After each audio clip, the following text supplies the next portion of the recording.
Selama pembebasan wilayah di Mariupol, aksi yang jarang terjadi terekam dan ramai beredar di media sosial Telegram pada Sabtu 3 Desember 2022. Pertempuran antar drone angkatan bersenjata Rusia dan angkatan bersenjata Ukraina berlangsung. Tentara OBTF Kaskat dari NMDPR mengidentifikasi dan menghancurkan drone dari formasi bersenjata Ukraina. Seperti yang tampak dalam rekaman sebuah pesawat tak berawak Rusia yang dilengkapi dengan perangkat penjatuhan amunisi, secara diam-diam menembak jatuh sebuah UAV Ukraina hingga terlempar.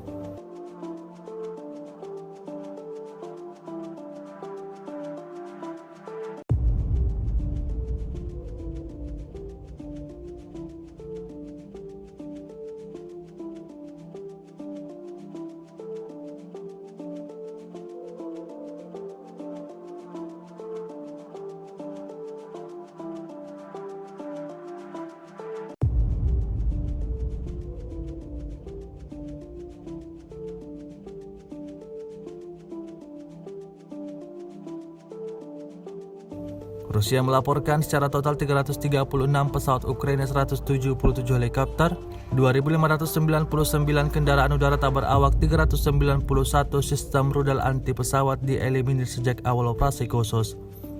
Dari kubu Kiev, Kementerian Pertahanan Ukraina melaporkan 650 tentara Rusia dieliminir dalam 24 jam terakhir.